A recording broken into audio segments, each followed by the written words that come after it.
नमस्ते बच्चों, my self Jaiswal sir. हम पढ़ रहे हैं class 10 science chapter 7 control and coordination. Control and coordination, नियंत्रण और समन्वयन।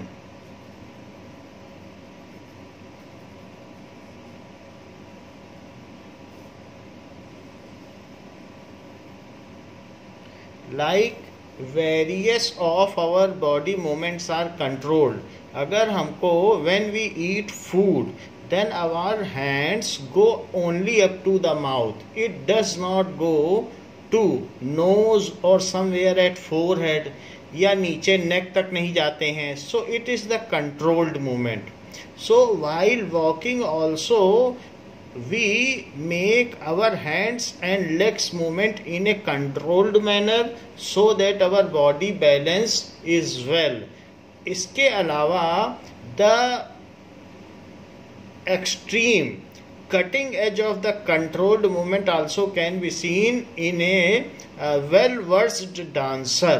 जैसे कोई एक अच्छा दक्ष डांसर होता है तो उसके बॉडी का हर पार्ट, एवरी लिम्स और जो भी चीजें होती हैं, every movement is controlled. That's why we appreciates his और her dance. In the similar manner, a cricketer or any sport person, while taking catch, is making all efforts to catch the ball and makes his body in a controlled manner. तो वो अपनी body को controlled manner में move करता है।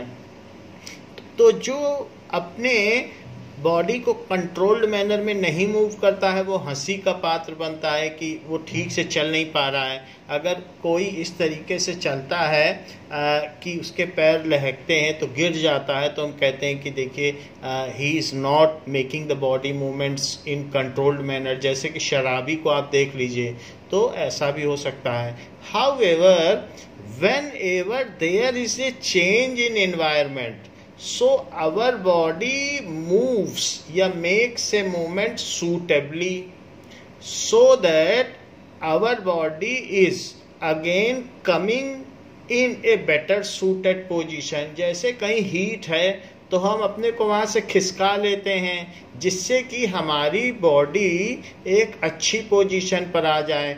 तो जब जब एनवायरनमेंट में चेंज होते हैं तो we make our body movements. तो इस तरीके से हमारी बॉडी में जो मूवमेंट्स हैं वो बाहर स्टिमुलस, जो चेंजेस हैं, anything which makes changes in our body is called stimulus and the plural of stimulus is stimuli. जैसे आग हो गया, पानी हो गया, केमिकल्स हो गए, दीज आर इलेक्ट्रिसिटी हो गई, दे में वर्क एज स्टिमुलस। और इनकी वजह से हमारी बॉडी में कुछ मूवमेंट्स होते हैं, आइस की वजह से भी मूवमेंट्स होते हैं। So anything which changes in our body, तो उसको हम कहते हैं कि स्टिमुलस। अच्छा, कोऑर्डिनेशन कैसे होता है? जैसे कि अगर हम अपना हाथ मुंह के पास ले जाते हैं then our mouth opens spontaneously. So we do not have to think that mouth should get opened because food is coming. वो अपने आप खुल जाता है। तो हाथ के जाने पर ही मुंह खुलता है। ऐसा नहीं होगा कि थाली में हाथ आपका है और मुंह खुल जाए पहले से ही। सो ये है कोऑर्डिनेशन। ये आपके माउथ का हैंड के साथ कोऑर्डिनेशन है। क्या कभी आपके साथ ऐसा हुआ है कि चलते समय एक पैर उठा हुआ हो और दूसरा भी उठ जाए? ऐसा कभी नहीं हुआ है। So various body parts coordinate करते हैं आपस में each other so that it is better suited to organism for its long life. तो उसकी लॉन्ग लाइफ के लिए जो बेटर सूटेड है वैसा किया जाता है। तो हमारी बॉडी में कंट्रोल्ड मूवमेंट भी हैं और जो वेरियस ऑर्गन्स हैं वो आपस में कोऑर्डिनेट करते हैं। So the working together of various organs of an organism, working together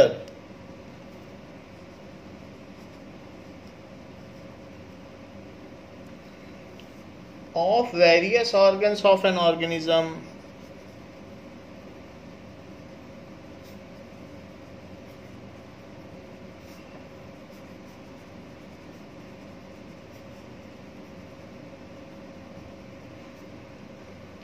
In a systematic manner, in a systematic manner.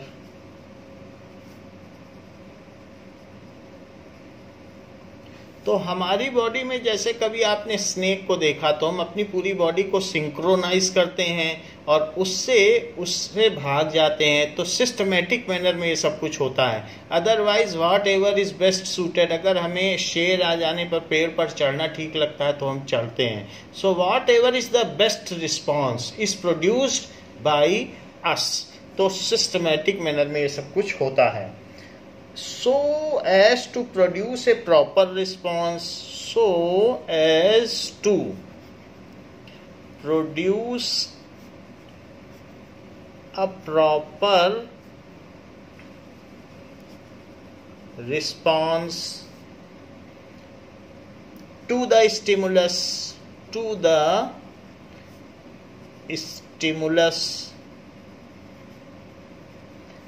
is called coordination. उसको कोऑर्डिनेशन कहेंगे. इसी तरीके से जो हमारी बॉडी है, our limbs are external limbs, जो बाहरी अंग है, these are autonomous and we can move as much as we desire. This is called controlling of our system. हम जितना चाहें अपने पैर को उठा सकते हैं, जैसे चाहे वैसे कर सकते हैं. So our external limbs are autonomous. Autonomous का मतलब हमारी इच्छा पर निर्भर करते हैं. आवर एक्सटर्नल लिम्स का मतलब अंग. हमारे अंदर के लिम्स तो ऑटोनॉमस नहीं है. जैसे हमारी ईसोफेगस में पेरिस्टाल्टिक मूवमेंट होता है, वो हम बंद नहीं कर सकते.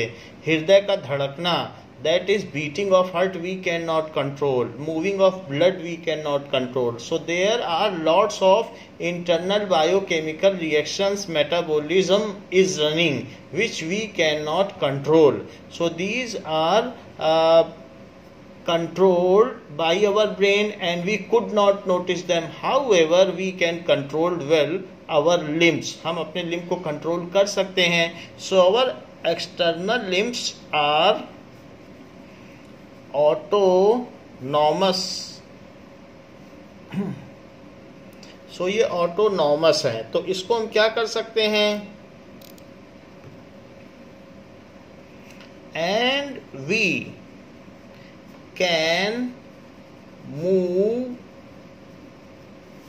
them in a controlled manner as per our desire. Move them in a controlled manner. हम उनको क्यों मूव करेंगे? As per our desire. So ये भी किया जा सकता है. तो इस तरीके से जो ये कंट्रोल्ड मैनर में मूवमेंट है और जो कोऑर्डिनेशन है, so these two things are combinedly known as control and coordination. These two movements जो भी होगा, सो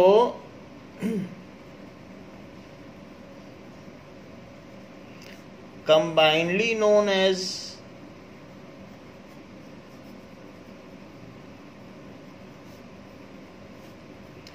control and coordination.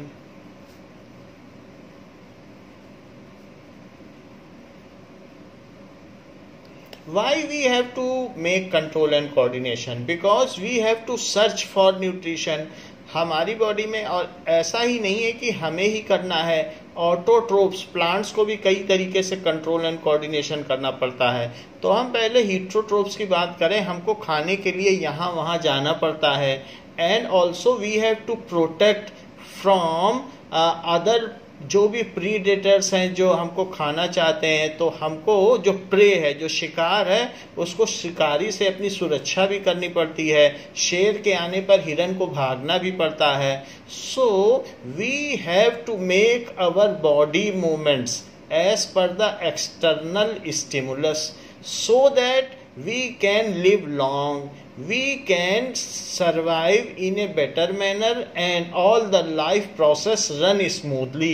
तो ऐसा हमको करना पड़ता है। So control and coordination is the essential life process of life. इसके बिना हम ज़्यादा नहीं जी पाएंगे। जिसके अंदर अगर कोई व्यक्ति कोमा में आ गया और उसकी बॉडी कोऑर्डिनेट नहीं कर रही है और वो अपने हाथ को कंट्रोल्ड मैनर में उठा नहीं पा रहा है, तो ऐसे केस में उसके लाइफ प्रोसेसेस धीरे धीरे सस्पेंड होते जाएंगे and ultimately the life gate terminated. So control and coordination is one of the important life process.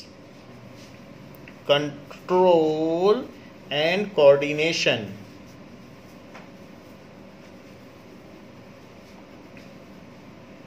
is one of the important life process। इस तरीके से है। Even our growth takes place in controlled manner।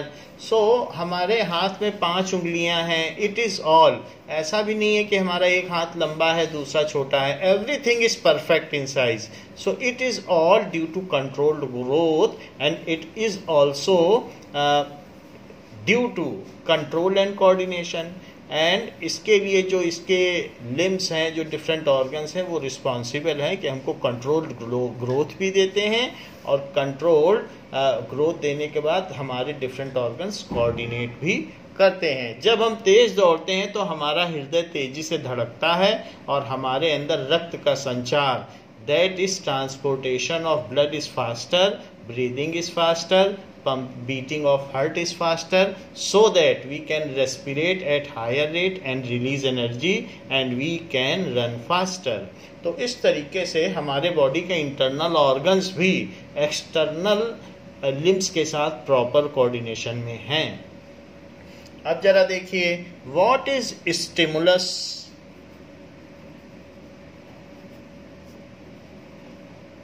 तो यहां पर एक word आया है स्टिमुलस। सो स्टिमुलस क्या है? The changes in environment to which organism respond and react is called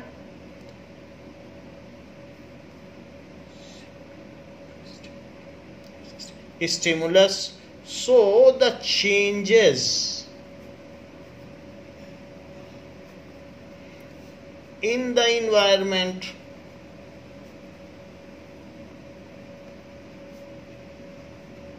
to which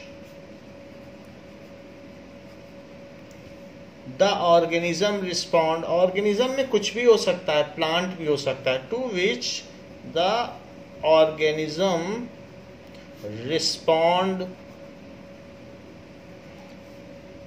and react is called stimulus। जिसके लिए हम रिस्पॉन्ड करें। जैसे अगर हम किसी सोफा पे बैठे हुए हैं तो वो स्टिमुलस नहीं है, लेकिन अगर सोफा में नीचे अचानक कुछ हीट आने लग जाए या कुछ ठंडक आने लग जाए तो वो स्टिमुलस होगा। And it makes us to shift from that place. तो कोई भी चीज़ है, हीट है, तो इसका एग्जाम्पल क्या है? इसका एग्जाम्पल हीट हो सकता है। हीट की वजह से हम मूव कर सकते हैं। इलेक्ट्रिक करंट हो सकता है। आइस की वजह से भी हम शिफ्ट कर सकते हैं। आइस या गस्टी विंड हो सकती है, तेज हवा, वो भी स्टिमुलस हो सकती है। सो गस्टी विंड, तो ये सारी चीज़ स्टिमुलस हो सकती है। लाइट पर भी कुछ लोग रिस्पॉन्ड करते हैं। किसी को सोना है तो लाइट ऑफ कर देता है। So there are lots of stimulus around us जिन पर कि हम रिस्पॉन्ड करते हैं। सो सिंगुलर है स्टिमुलस एंड प्लूरल है स्टिमुली। सो यहाँ पर सिंगुलर कहते हैं stimulus,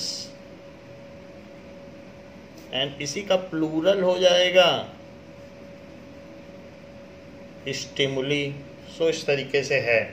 now the organism response of organism to a stimulus is usually in the form of some movement of body part. तो हम कैसे रिस्पॉन्ड करते हैं? We make some movement of body part. इसी से पता चलता है कि हम रिस्पॉन्स कर रहे हैं। कई बार जब तेज रोशनी होती है तो जो हमारे आंखों के बीच की प्यूपिल है या पुतलियां हैं, जो डार्क बीच का सेंटर है, वो छोटा या बड़ा हो जाता है। तो इससे हमारी आईज में एक रिस्पॉन्स हो जाता है। जब ब्राइट लाइट होती है तो छोटा हो जाता है वो आईज की जो विंडो है या प्यूपिल है, जिससे कि कम रोशनी जाए हमारे रेटिना में। और जब डार्क लाइट होती है तो वो बड़ा हो जाता है। तो ये जो प्यूपिल का रिस्पॉन्स है ये बताता है कि लाइट एक स्टिमुलस है। तो ऐसे ही हम करते हैं। Such movements are also seen in plants. Plants में भी वाटर के लिए आप देख सकते हैं कि उसकी रूट्स जो है मूव करती हैं।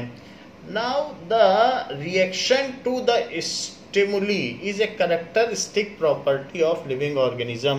तो इससे पता चलता है कि वो लिविंग ऑर्गेनिज्म है, क्योंकि जो डेड बॉडी है वो स्टिमुलस को रिस्पॉन्ड नहीं कर सकती। Otherwise inanimate object also can not respond to stimulus.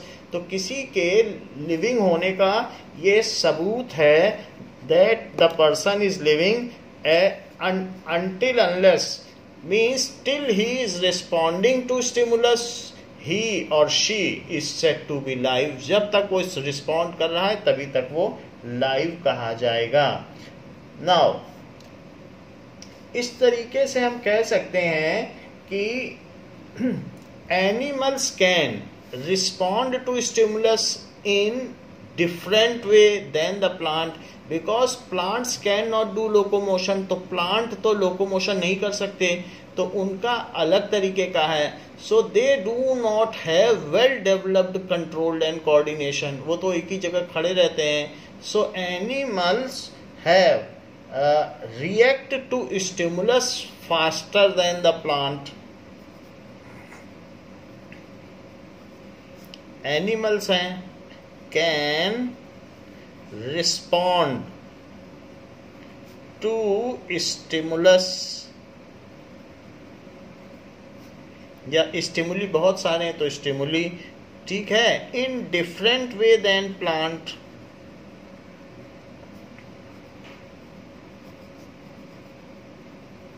Then plants तो हम लोग डिफरेंट तरीके से करते हैं। So plants can react to stimulus in a very limited manner. Plants can react to stimulus in a very limited manner and slower। तो कई बार हमें पता भी नहीं चलेगा, हम भाग जाते हैं, लेकिन प्लांट्स तो ऐसे नहीं चल सकते, हमें मूवमेंट बहुत धीरे धीरे लगेगा उनका। तो ये जो भी कंट्रोल एंड कोऑर्डिनेशन है ये प्लांट्स में भी है और एनिमल में भी है। Control and coordination, so it is accomplished mainly हम दो ही चीजों में देखेंगे, प्लांट्स और एनिमल्स में। सो बाकी सभी में होता है, यूनिसेलुलर में भी होता है, यूनिसेलुलर प्रोकैरियोटिक, मोनेरा, प्रोटिस्टा सभी में होता है, फंगी में भी होता है, पर मेनली हमें इन्हीं दोनों में देखना है। सो एक है प्लांट्स, सो प्लांट्स में भी होता है, और दूसरा है एनिमल्स, एनिमल्स में भी होता है। प्लांट्स में दो तरीके का मूवमेंट होता है कंट्रोल एंड कोऑर्डिनेशन में। एक होता है ट्रॉफिक मूवमेंट, ट्रॉफिक मूवमेंट, और दूसरा होगा नेस्टिक मूवमेंट। ये है। तो जैसे कि प्लांट्स में अगर जिधर से धूप आएगी, अगर एक खिड़की से धूप आ रही है तो उसकी सारी लीव्स खिड़की की तरफ बाहर जाएंगी। एक छोटे से झरोखे से धूप आ रही है, सनलाइट आ रही है, तो उसकी सारी जितनी भी लताएं हैं, जितनी भी वल्लरी हैं, जितनी भी पत्तियां हैं, वो सब उसी तरफ चली जाएंगी। तो इस तरीके का जो मूवमेंट है वो प्लांट में होता है। जैसे यहाँ देख लीजिए, जिधर से धूप आ रही है सारे के सारे उसके जो भी स्टेम्स हैं या लीव्स हैं उधर चलती चली जा रही हैं। तो इस तरीके के मूवमेंट में डायरेक्शन है, तो इस तरीके के मूवमेंट को कहेंगे डायरेक्शनल मूवमेंट। तो जो ट्रॉपिक मूवमेंट है वो कैसे है बताइए? That is directional. तो फोटो लाइट की वजह से भी ये डायरेक्शनल है। देखो लाइट पड़ी और कैसे इन्होंने ट्रॉपिक मूवमेंट कर दिया। तो इसलिए ट्रॉपिक मूवमेंट भी कई तरीके से होते हैं। लाइट की वजह से कोई डायरेक्शनल मूवमेंट हो जाए तो फोटोट्रॉपिज्म। अगर मान लो ग्रेविटी की वजह से हो जाए, कैसे ग्रेविटी की वजह से? जैसे कि स्टेम ग्रेविटी से दूर भागती है और जो रूट्स है वो ग्रेविटी की ओर भागती है, जड़ें नीचे जाती हैं और तना ऊपर जाता है, तो उसको कहते हैं जियो। जो ग्रेविटी की वजह से जियो धरती को कहते हैं, जियोट्रॉपिज्म। तो फोटोट्रॉपिज्म है। फोटोट्रॉपिज्म में स्टेम कहाँ जाएगा? स्टेम जाता है लाइट की ओर, और जो इसके नीचे की जो रूट्स होंगी तो वो रूट्स जानते हैं कहाँ जाएंगी? अंधेरे की तरफ, नीचे। तो इसको कहेंगे पॉजिटिव फोटोट्रॉपिज्म, और रूट्स के इधर अंधेरे की ओर जाने को कहेंगे निगेटिव फोटोट्रॉपिज्म। जो स्टिमुली की ओर जाए तो पॉजिटिव, और जो स्टिमुली से दूर जाए उसे निगेटिव। तो प्लांट में दोनों चीजें देखी जा सकती हैं। पॉजिटिव फोटोट्रॉपिज्म भी होता है और निगेटिव ट्रोपिज्म भी होता है। निगेटिव रूट शो करती है और पॉजिटिव स्टेम शो करता है। अच्छा बताओ, ग्रेविटी की ओर कौन जाता है और ग्रेविटी से दूर कौन जाता है? तो ग्रेविटी की ओर जाए वो रूट्स है, तो ग्रेविटी की ओर जाए वो रूट्स ऐसा करेगी, और ग्रेविटी से दूर जाए वो स्टेम है। तो इसमें भी दोनों तरीके के मूवमेंट होते हैं।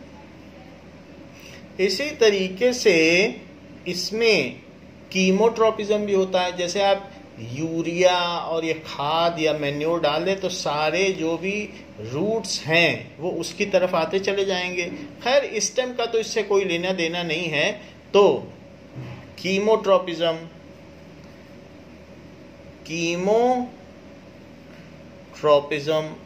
फिर भी ये दो तरीके का होता है। अगर आपने अच्छा केमिकल डाला, जैसे यूरिया डाला, मैन्योर डाला, तो रूट्स उसकी ओर जाएंगी, और आपने हाइड्रोक्लोरिक एसिड डाल दिया या कोई बेस डाल दिया, कोई खतरनाक केमिकल डाल दिया, तो रूट्स दूर चली जाएंगी।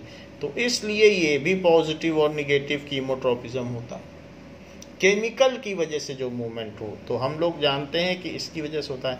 ऐसे ही प्लांट्स में वाटर के लिए भी ट्रॉपिज्म होता है। तो हाइड्रोट्रॉपिज्म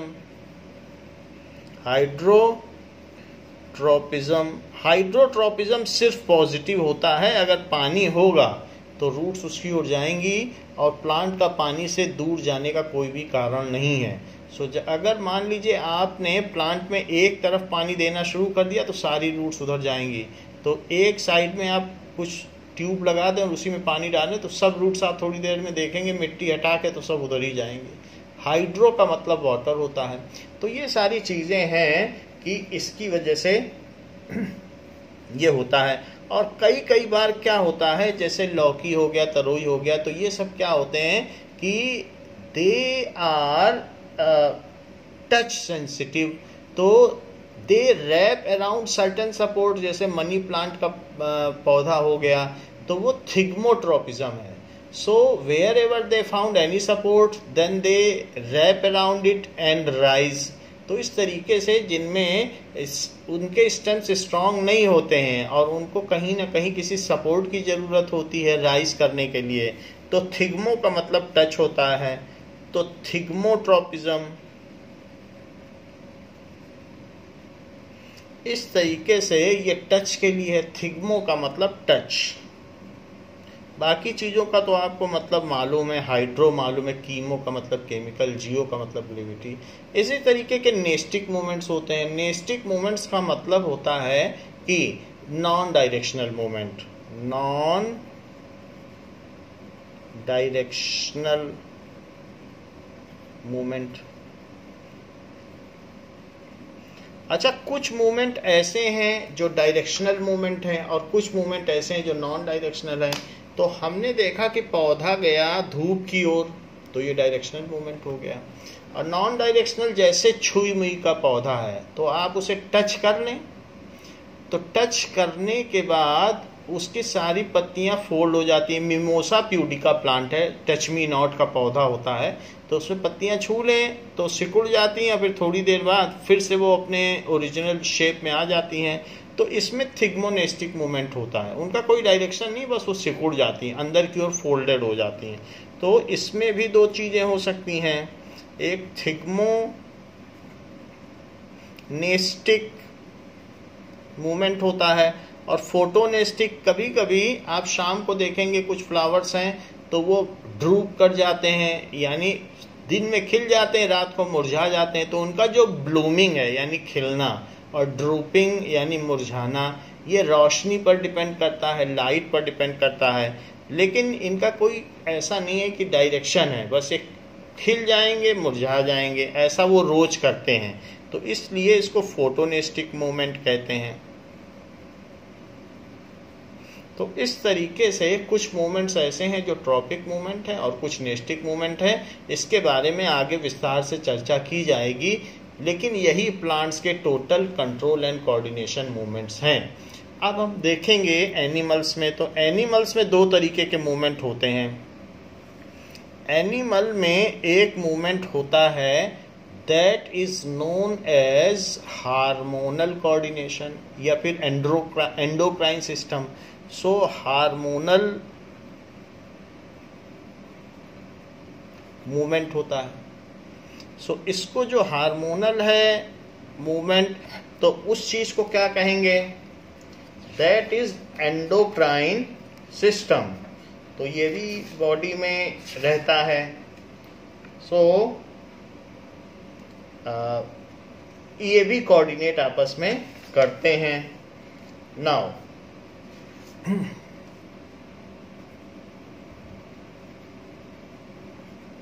हार्मोनल कोऑर्डिनेशन को हम क्या कह सकते हैं? Endocrine system. इसमें कई कई तरीके के हार्मोन्स हमारी बॉडी में डाले जाते हैं, वो हमें कंट्रोल्ड ग्रोथ देते हैं और तरह तरह के रिस्पॉन्स भी देते हैं। तो इसको भी हम इसी चैप्टर में पढ़ेंगे। और दूसरा एक हार्मोनल सिस्टम है और दूसरा है nervous system. So nervous system, nerves भी हैं हमारी बॉडी में, न्यूरॉन, वो भी रिस्पॉन्स देते हैं। तो जो नर्वस सिस्टम है वो दो तरीके का है। एक तो सेंट्रल नर्वस सिस्टम है। सेंट्रल नर्वस सिस्टम में हमारा ब्रेन आ जाएगा और साथ में स्पाइनल कॉर्ड आ जाएगी। तो इसमें कौन कौन है? ब्रेन प्लस स्पाइनल कॉर्ड, ये जो पीछे की मेरुरज्जु है दैट इज बैकबोन या वर्टिब्रल कॉलम, इसे हम अलग अलग नामों से जानते हैं। सो ये इसमें आ जाएगी। तो ये सेंट्रल नर्वस सिस्टम है, सेंट्रल नर्वस सिस्टम।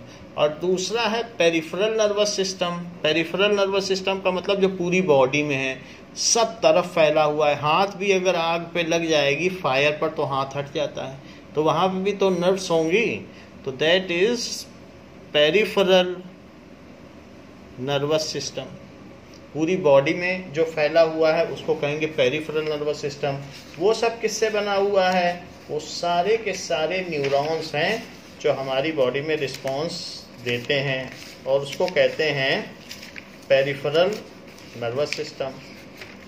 अब जरा देखिए, ये जो पेरिफेरल नर्वस सिस्टम है उसमें कुछ रिस्पॉन्स हमारी बॉडी के अंदर होते हैं और उसको हमें जानने की ज़रूरत नहीं है कि हमारा हार्ट किस रेट पे धड़केगा और ब्लड कैसे ट्रांसपोर्ट होगा, या हम खाना अंदर जाएगा तो किस तरीके से कंट्रोल होगा, कौन से जूसेस निकाले जाएंगे। तो वो दो तरीके का है।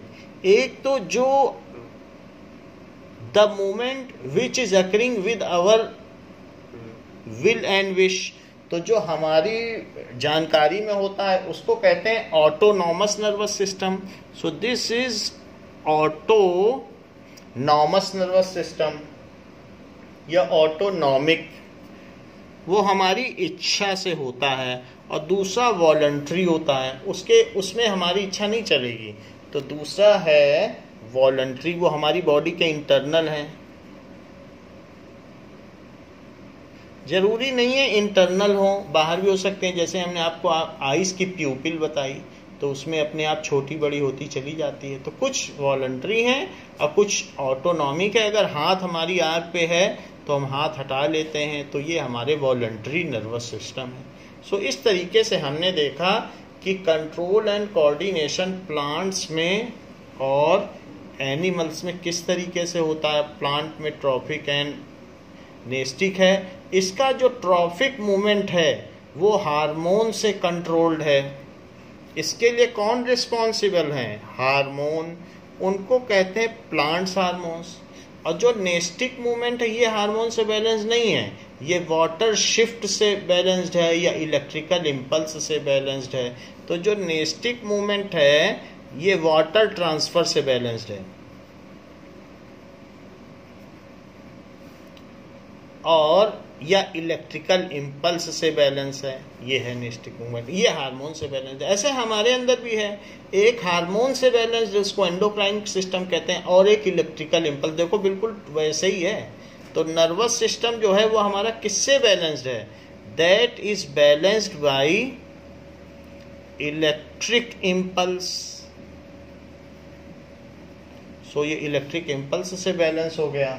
इन दिस वे ये हमारे बॉडी में हार्मोनल और इलेक्ट्रिक इम्पल्स दो हैं। यहाँ पर भी हार्मोनल और इलेक्ट्रिक इम्पल्स दो हैं। दो वाटर ट्रांसफर है, ये दो इनमें भी है, दो हम में भी है। तो इस तरीके से ये कंट्रोल एंड कोऑर्डिनेशन का फ्लो चार्ट है। नाउ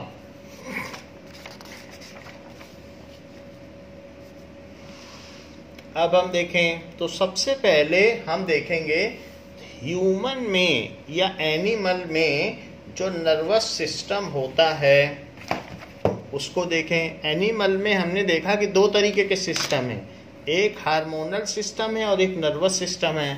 सो एनिमल में अभी हम नर्वस सिस्टम की बात करेंगे। अभी थोड़ी देर पहले हमने आपको बताया कि एनिमल में दो तरीके के सिस्टम हैं, एक है नर्वस सिस्टम और दूसरा है हार्मोनल सिस्टम। तो इस तरीके से एनिमल में ये कंट्रोल एंड कोऑर्डिनेशन के सिस्टम हैं। कंट्रोल एंड कोऑर्डिनेशन सिस्टम के लिए नर्वस सिस्टम हो गया और दूसरा हो गया हार्मोनल सिस्टम। नर्वस सिस्टम में हमने आपको बताया कि एक जो है केंद्रीय तंत्रिका तंत्र है, that is central nervous system. तो सेंट्रल नर्वस सिस्टम में दो चीजें आती हैं और एक है पेरिफेरल सीमांत तंत्रिका तंत्र, that is peripheral nervous system. So peripheral का मतलब पेरीफेरी होती है किसी की, तो peripheral nervous system. Peripheral nervous system neuron से मिलकर बना है। मोटर न्यूरॉन जैसे होता है, इसी तरीके से सेंसरी न्यूरॉन्स, इसी तरीके से जो भी हमारी बॉडी में न्यूरॉन्स होते हैं उन सभी से ये मिलकर बना हुआ है। तो नाउ रिले न्यूरॉन्स, तो पेरिफेरल नर्वस सिस्टम यही सब है। और सेंट्रल नर्वस सिस्टम ये किससे बना है? That is brain and spine से। Now we see here that the basic unit of nervous system is neuron. सबसे बड़ी चीज़ है कि हमारे अंदर कौन एक जगह से दूसरी जगह सारी सूचनाएं पहुंचाता है। So the basic unit of nervous system, हम इसी की बात करने जा रहे हैं। फिर हमने पेरिफेरल में भी बताया ऑटोनॉमस है कि जिसको हम वी कैन कंट्रोल, और कुछ ऐसे भी हमारे अंदर मूवमेंट होते हैं जिसे हम नहीं कंट्रोल कर सकते। सो एक है ऑटोनॉमिक और एक है इनवॉल्व, दैट इज ऑटोनॉमिक का मतलब खुद होता रहता है, उसको हम कुछ नहीं कर सकते। So can not be controlled by us, can not be controlled, उसको आप कैसे कंट्रोल करोगे, वो तो अपने आप हो रहा है।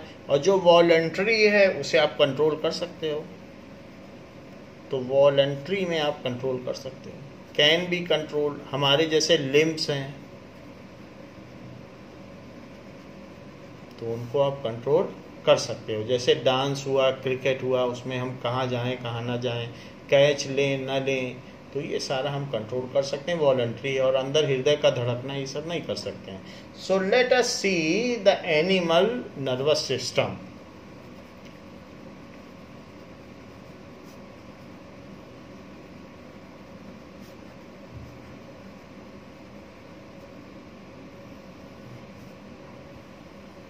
Now,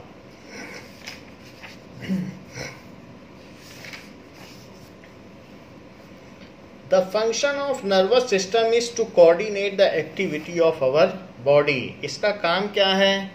It is giving fast response than hormonal system. जो हार्मोन हमारी बॉडी में रिस्पॉन्स प्रस्तुत करते हैं उससे तेज होता है नर्वस सिस्टम में, क्योंकि ये इलेक्ट्रिकल इम्पल्स से चलता है। और हार्मोन जो रिलीज किए जाएंगे वो पहले ब्लड में डिसॉल्व होंगे, फिर टारगेट ऑर्गन में जाएंगे, फिर उस ऑर्गन में वो काम करेंगे, तो उसमें देर लग जाती है। जबकि एनिमल नर्वस सिस्टम में आग पे हाथ गया नहीं कि हाथ हटा नहीं, और हमें बाद में पता चला वहाँ तो आग थी, तो ये इलेक्ट्रीफाइंग रिस्पॉन्स है।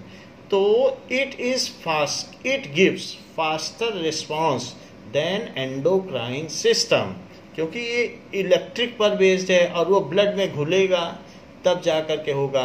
तो एक रिलीजिंग ग्लैंड होती है जहाँ से हार्मोन रिलीज होगा, फिर ब्लड में घुल के वो टारगेट ऑर्गन तक जाएगी, तब जाके एंडोक्राइन सिस्टम या हार्मोनल सिस्टम हमारे भीतर रिस्पॉन्स प्रस्तुत करता है। तो एंडोक्राइन सिस्टम के द्वारा दिया गया रिस्पॉन्स धीमा होता है। सो it is giving faster and quick response, faster and quick response।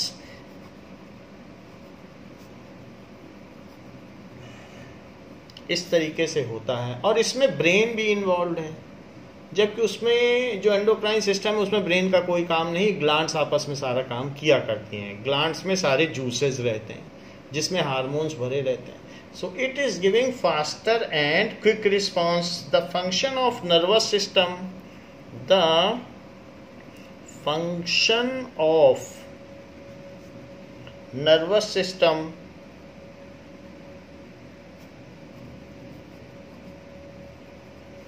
is to coordinate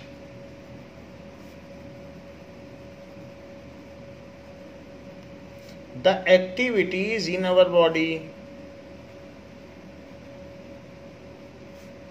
in our body. It helps all other system of our body to work together.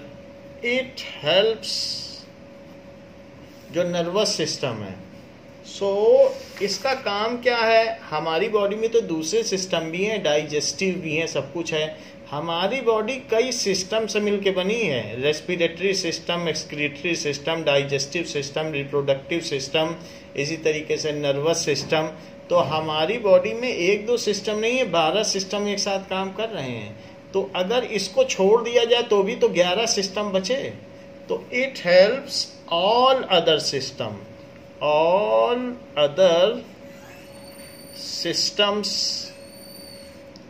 of the body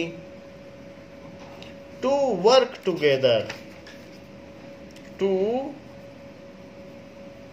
work together for benefit of organism. ऐसा ये क्यों करवाना चाहती है? For benefit of organism. तो इसलिए इसका काम महत्वपूर्ण हो जाता है, ये काम करती है। Now human nervous system receive information from surroundings, process it, interprets it and then the respond accordingly. इसका काम क्या है? हमारी बॉडी, हमारे पास तरह तरीके के सेंसेस हैं, जैसे आईज हो गई, नोज हो गई, ईयर हो गया, स्किन हो गई। तो इस तरीके से हमारी बॉडी में टेस्ट बड्स, माउथ हो गए। तो इससे हमें पता चल जाता है कि ये सेंसर्स हैं, कि इन सब से सूचनाएं भेजी जाती हैं। जैसे अगर मान लीजिए आपने सांप देखा आंखों से, तो फिर कान कहेगा कि देखो इसमें हिस की आवाज़ आई कि नहीं। अगर नहीं आ रही तो ये सांप नहीं है। आपका हाथ उसे टच अगर हो गया है तो कहेगा नहीं ये तो कुछ रबड़ लग रहा है, ये स्नेक जैसा नहीं लग रहा है। तो सारी सूचनाएं ब्रेन तक जाती हैं। ब्रेन इंटरप्रेट करता है कि whether it is a snake or not, and if it is a snake, then you have to escape from this emergency position immediately, and if it is not a snake, then you can continue your work। तो सारी सूचनाएं जाएंगी। ये नहीं कि आंख ने सांप देखा और हम भाग खड़े हुए। कान भी सूचना देगा कि ये देखो ये दहाड़ नहीं रहा है, ये शेर नहीं हो सकता, क्योंकि शेर होता तो रोरिंग करता, और ये मूवमेंट नहीं कर रहा है। तो सारी बॉडी की सूचनाएं, सारे हमारे सेंसर्स एक साथ मैसेज पहुंचाते हैं, and on that basis brain decide what to do. तो बेटर रिस्पॉन्स देता है ब्रेन। तो यहाँ पर कंट्रोल एंड कोऑर्डिनेशन सिस्टम में जो नर्वस सिस्टम है उसका काम क्या है? ये human nervous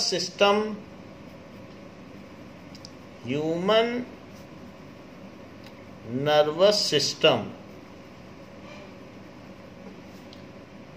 receives information, so it receives information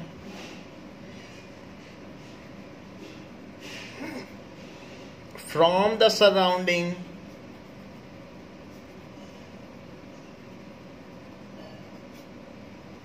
surrounding से इंफॉर्मेशन लेता है कि स्टिमुलस क्या है, इन्वायरमेंट क्या है, सब चीजें पता करता रहता है। Process it. एक छोटा बच्चा अगर आग से जल जाएगा तो फिर अगली बार जब हीट के पास जाएगा तो माइंड उसको इन्फॉर्मेशन देगा कि अब इसे टच नहीं करना है, क्योंकि इससे बॉडी को नुकसान है। तो रिसीव करता है इंफॉर्मेशन और प्रोसेस करता है। प्रीवियस इंफॉर्मेशन को भी अपने माइंड में रखता है अगर वो बॉडी के हित में है, तो इसलिए प्रोसेस करता है। और जो बच्चा जानता भी नहीं है कि आग क्या होती, वो दूसरी बार टच नहीं करता है, because of the previous experience. Process it, और क्या करेगा? Interprets it and respond accordingly.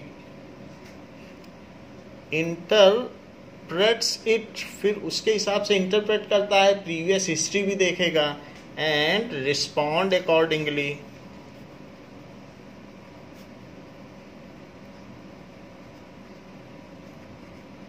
इस तरीके से। So our nervous system consist of brain, spinal cord and neurons. The basic unit of nervous system is neuron.